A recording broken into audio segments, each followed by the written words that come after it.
بونجور، يسعد لي صباحكم او بونسوار اصدقائي، يسعد لي مساكم، اكيد حسب الوقت اللي انتم حتشوفوا فيه هيدا الفيديو. اصدقائي اليوم قراءتنا لصديقي برج الثور قراءة عاطفية مفصلة للأسبوع الثالث من شهر يوليو تموز جولاي 2021. خلينا نشوف بهيدي القراءة صديق الثور كل شيء عنك وعن شريكك عاطفيا بهالفترة.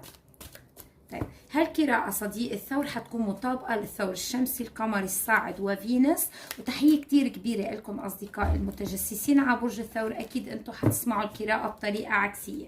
طيب خلينا نبتدي ونشوف. يا رب طاقتك صديق الثور بالوقت الحالي تجاه شريكك، مشاعرك تجاهه، كيف نواياك فيرست، وكيف بتشوفه لشريكك، وأيضا خطواتك تجاهه بالفترة الحالية كيف حتكون صديق الثور. طيب طاقتك. طيب عندك صديق الثور The Death، وعندك Ten of Wands، وعندك البيج اوف ووندز. اوكي في طاقة كتير قوية، حتكون بطاقة كتير هيك اجريسيف، طاقة عصبية شوي بهالفترة، او عندك هيك عدم صبر يمكن، بس عندك طاقة بداية جديدة في امر معين حيموت وحيبتدي امر معين اخر. ممكن انت حتظهر من علاقة وتدخل بعلاقة ممكن جديدة صديق الثور. ففي بس خليك هون هيك شوي كول هادي صديق، لأن شايفتك بطاقة اجريسيف عصبية شوي. مشاعرك شو فيها تجاه حبيبك صديق الثور؟ Chariot, Two of Wands, Five of Cups. By the way انت زعلان كتير من هذا الشخص صديق الثور. يعني صديق الثور ممكن للبعض منكم كأنه عندك طرف ثالث، ممكن للبعض منكم في طرف ثالث، تو اوف وند وعندك تشاريت، وانت كأنك بدك الحبيب، بدك شريكك، وبدك طرف ثالث. ممكن يكون الطرف الثالث هيدا باي ذا واي اهلك، شغلك، ظروفك معينة.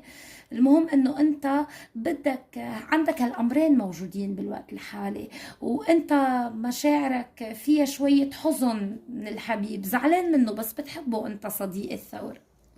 ولو انت ما عندك طرف ثالث، انت هون طاقة مراقبة، انت عم بتراقب حبيبك، عندك مراقبة من بعيد لأله، بس انت في مشاعر، انت بتحب شريكك صديق الثور.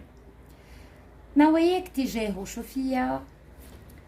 Hermit, Queen of Cups, Seven of Cups. By the way عندك نوايا تفكر بعلاقتك كتير، تحسب أمورك كتير، وعندك نية تسكر على كاس الحب وتنطر شريكك شو بده يتصرف. يعني شفتك أنا هون ناين أوف وند، شخص ناطر، أنت ممكن ناطر شي من الشريك، أنت هون بالفعل كأنك محتار بأمر شريكك، وهيدي الحيرة كأنه حتغادرك لما تشوف شريكك شو حيتصرف تجاهك. That's why هون أنت صديق مسكر على هيدا كاس الحب وناطر شي معين من شريكك. أوكي في شيء ناطره من هيدي العلاقة صديق الثور، عشان هيك انت مسكر على مشاعرك، ناطر شريكك شو بده يعمل. اوكي كيف بتفكر بعقلك الباطن بشريكك؟ عندك هون Judgment, Queen of Wands والqueen of Swords. اوكي هيدا الشخص باي ذا واي بتفكر معه بتواصل، كأنك حابب تحكي معه، يعني بدك تتواصل معه لتتفاهمه، او انه تاخد موقف، حابب كأنك تاخد موقف بعلاقتك مع شريكك، يا أبيض يا أسود، كأنه المفروض تحكوا، المفروض تتواصلوا، بس بشوفك كأنك حتحكيه بطريقة ما بعرف، بطريقة I don't know، كأنه شوي حتكون proudly أو متكبر عليه شوي، أو تأرجيه حقك، أو تأرجيه أنه هيدا اللي عندي أنا مثلا، أو تتجاهل كل شيء عنه لشريكك، بس تقول الامور اللي بدك اياها. I don't know إذا هالأمر صح صديقي الثور. انت اللي بالكومنت، يعني ما تقسى على حالك ولا تجي على شريكك صديقي، لأن شايفتك هون رافع سيفك يعني، وكوين طاقة قوة، بدك تكون انت القوي والمسيطر بهيدي العلاقة كأنك صديق الثور، وبدك التواصل مع شريكك يكون هيك بهالطريقة. اوكي طيب خطواتك على أرض الواقع شو فيها تجاه حبيبك؟ هون The Word والامبرور والنايت اوف وند. شايفتك على ارض الواقع كانك هيك قاسي، مخبى المشاعر، شخص قاسي مبين، مع العلم انت بتحبه بس كانك عمال تأرجيه القسوه بشخصيتك، هيك رجوليه لو كنت رجل صديق الثور. يعني انا شايفتك كانه بدك تحسم امرك، يا هيك يا هيك، يعني يا ابيض يا اسود بدك بعلاقتك معه. هاي خطواتك. اوكي طيب هاي كل شيء عنك صديق الثور. خلينا نشوف شريكك بأي طاقة عاطفية وأيضا مشاعره تجاهك، كيف بيشوفك يا صديق الثور، كيف بيفكر فيك، ما طاقة شريكك يا رب. طاقته أكيد بالأسبوع الثالث، مشاعره تجاهك صديق الثور، نوايا تجاهك، كيف بفكر فيك بعقله الباطن وكيف بيشوفك، خطواته كيف حتكون بالفترة هاي تجاهك وتجاه علاقتكم مع بعض.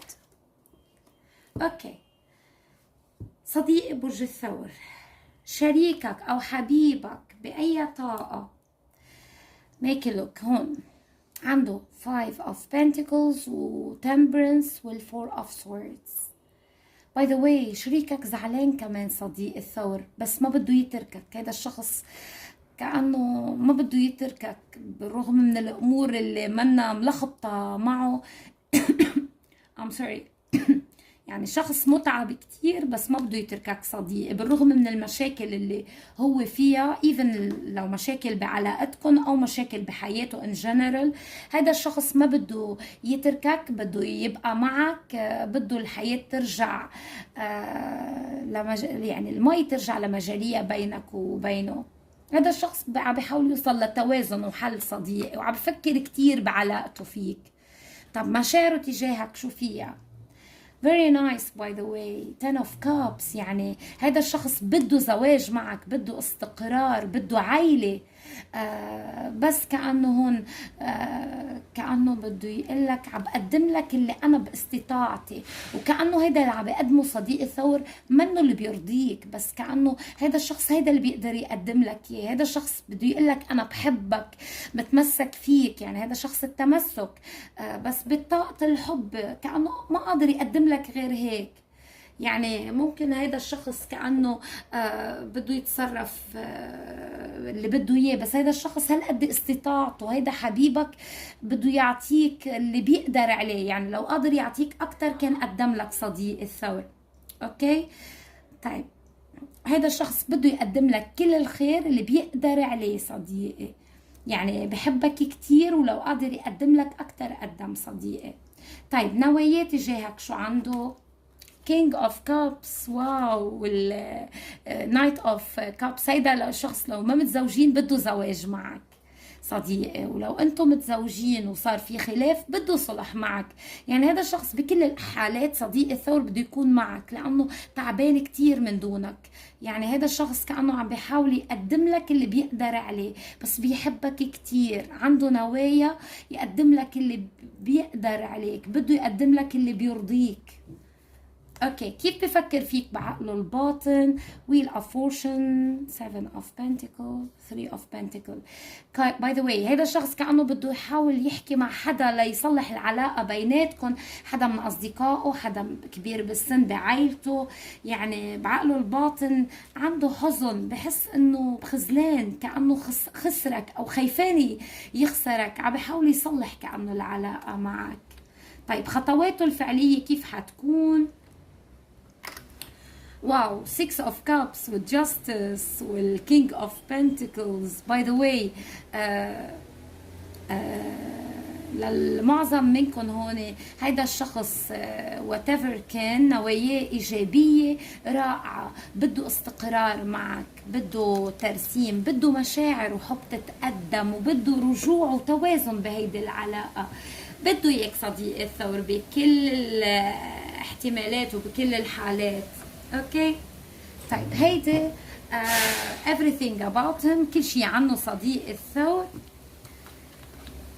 طيب خلينا نشوف صديق الثور ما مصير العلاقة بالأسبوع الثالث من شهر يوليو. مصير العلاقة very nice queen of sword hierophant. كأنه في حدا بده يتدخل هون يصلح بهيدي العلاقة. ممكن هيدا 3 of Pentacles الشخص اللي انتو حتوسطوه او شريكك يحاولوا يدخلوا بالعلاقة ليصلح. كأنه في حدا حيتدخل، لو حدا كبير يمكن بعائلتكم لو انتم متزوجين، او حدا من اصدقائكم. بالفعل كأنكم حترجعوا لو انتم بعاد عن بعض، في مشاكل حتنحل، وفي بداية كمان الايس اوف بنتيكل، بداية كلها خير صديقي. هيدا بشوفه بنهاية الاسبوع ببداية الشهر الجاي ان شاء الله. طيب هيدي تارو لأصدقائي المرتبطين بعلاقة عاطفية أو بزواج. خلينا نشوف أصدقائي العزاب ما القادم عاطفيا للأسبوع الثالث من شهر يوليو صديق الثور. وأيضا أصدقائي المنفصلين، هل في عودة؟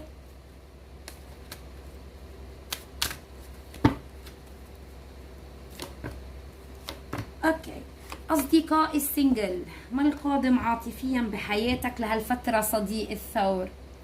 عندك 5 of Wands، 2 of Pentacles، 2 of Wands. باي ذا واي شايفه في حواليك اشخاص كتار معجبين فيك، بس انت كأنه عندك كأنه مشاكل بحياتك، او في الامور ضايعه بالنسبه لك. شايفتك ما عندك طاقه لتدخل بعلاقه، عندك معجبين كتار، في اشخاص عم بيحاولوا يتقربوا منك بكل الطرق، يعني حتى على السوشيال ميديا. طيب للمنفصلين في رجوع صديق الثور. بصراحة أنا شايفة ما في رجوع بهالوقت، كأنه هيدا الديفل اللي فرق بيناتكم، وتفر كان نوع هالديفل ديفل حقيقي أو إنسي. فأنا ما شايفة في رجوع، بعدكم متعبين وغير متقبلين صديق الثور. طيب هيدا التارو، خلينا نشوف الرمز شو بدها تقلنا قبل ما أقلكم الطاقات والأبراج أصدقائي. طيب الرمز، ناخد نصيحة ولا تحذير من الرمز انجل؟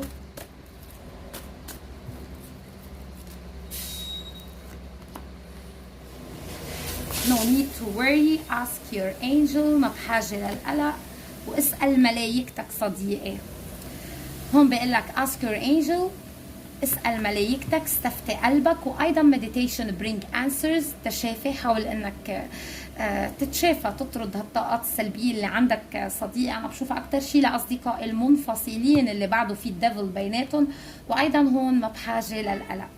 هيدي الرمز. خلينا نشوف الطاقات والأبراج اللي كانت حاضرة معنا بالقراءة. كان عندي الطاقات الترابية، النارية، المائية والهوائية. طيب الأبراج اللي كان عندي برج الحمل، برج الجدي، القوس، أيضا السرطان،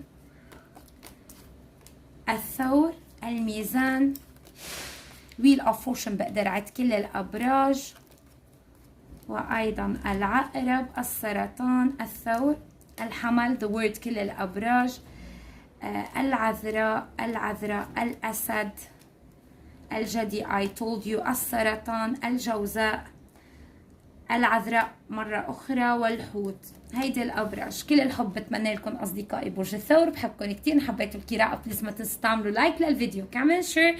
كان معكم مايا تارو بالعربي. إلى اللقاء أصدقائي، باي باي.